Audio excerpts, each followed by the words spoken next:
often have mental illness or a substance abuse problem, or a combination of both. But the families are more economic, where they have bad credit, they can't get an apartment, one of the parents has lost a job, or it's a single parent who can't make enough income.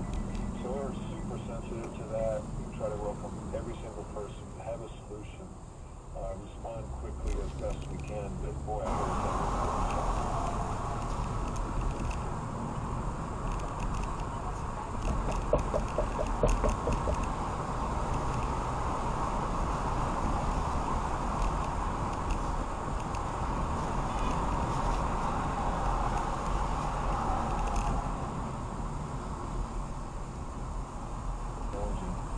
The numbers in the count that came out on Friday said family homelessness was up like 2.2%, but I like... Trask Avenue, then turn left to merge onto HWY West.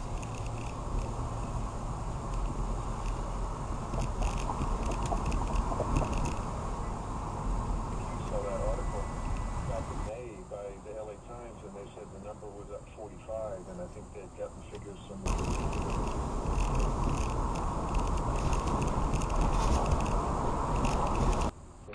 that are published. So I was expecting to see family homelessness up significantly on this report that I have sitting here on my desk today. But they only said it's 2.2. But I can tell you what we're seeing coming to our doors is dramatically up from a year ago. Tom, you're live with Richard Newcomb at the Union Rescue Mission, and the point has certainly been made on the radio show here on 790 KBC. That is the Amazing Stories on the Skid Row program. These days, the face of homelessness has changed, right, Richard? Nowadays, more families and indeed people that have full-time jobs and cars are becoming homeless because affordability is such a difficult thing here. Correct. Absolutely. And that's exactly what we're seeing. And, you know, I just hope we could do better. We are making progress. I'd like to compliment our leaders here in LA that at least it is all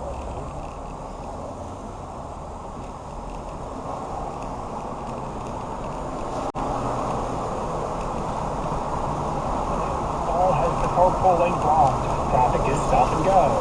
Fulton, the 10 westbound at 9th Street. Rollover wreck has the left lane blocked. Traffic flowing from Anderson. That's the end of the traffic. I'm Captain Tripp on AM 790 KABC. You've got real work to do. Metal Supermarkets will help you get it done fast. With a huge variety of metals in stock, we can help no matter what job comes your way. And all it takes is a few clicks. You can buy metal online easy, so you can spend less time shopping and more time getting things done. Metal Supermarkets. Stores for metal. Place an order online today at metalsupermarkets.com.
For the city, so this is encouraging news.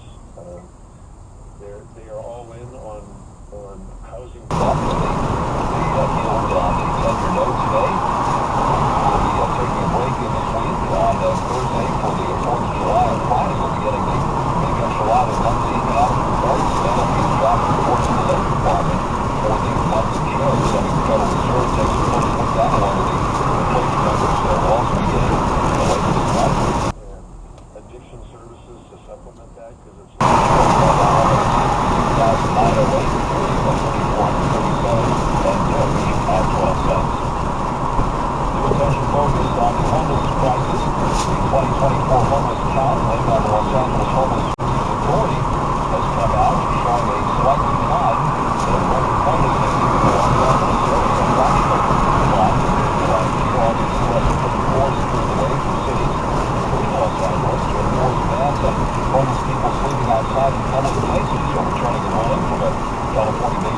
report that found HWY is about to pull unusual punishment when shelter space is lacking.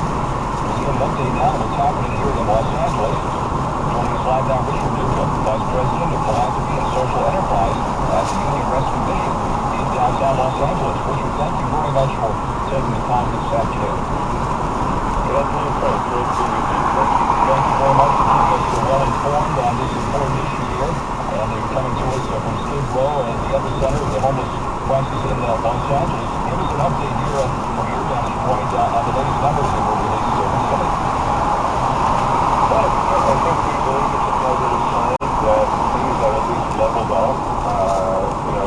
As you mentioned, it's not a statistical significant number, 0.27% decrease, which is about 200 precious souls, that are experiencing homelessness here in LA. The unsheltered population improved some. It was 73% of the previous year's number. It's down to about 70%, and down totally about 5%. So those are encouraging. And the number of shelter beds, which in the 2023 count had actually gone down by 1%, increased to about 12.7%. So about 2,500 to 2,600 additional shelter beds, which is great. At least a step in the right direction. Compared to New York City, unfortunately, we have actually a larger homeless population than our 75,000, or about 81,000. They only leave about 5% unsheltered with nowhere to go. So they've passed some sheltering laws there that require the government to give people a place to go if they like to get off the streets. And we really like to see that at some point. It costs a lot of money, obviously. I think New York is spending $5 or $6 billion on the problem, with probably $1.5 to $2 billion out of here in LA County. So hopefully we can do a better job of giving people a place to go. Dr. Richard Newcomb, Vice President of Philanthropy at the Union Rescue Mission. So the official count is still hovering above 75,000, which, by the way, is a population larger than the population of most cities in the United States at this point. An enormous homeless population right here in the Los Angeles metropolitan area, and only down very slightly from last year's numbers. Of course, the count itself is not an exact science, but anecdotally, it seems there are more homeless families on the streets. So I saw an article in the LA Times recently which reported a 45% increase in the number of homeless families. Tell us what you're seeing there. We are certainly seeing many more coming to our doors. Last night here we have 3 different properties on Skid Row. We're out in Silmar on the 77-acre property. We opened Angel's House Family Center in South LA about 2 years ago. And between our 3 locations, we had about 1,300 human beings on relief last night. And about 850 of those were moms, dads, and kids. About 150 were seniors. We do all that with no government assistance for general operating, because you have to allow people to use drugs and alcohol in the facilities if you take funds from the city, county, or state, and we have elected not to do that. What kind of a chaos and environment might we want to have here with 850 moms, dads, and kids. And so, but we have seen more families than ever before. They've been coming from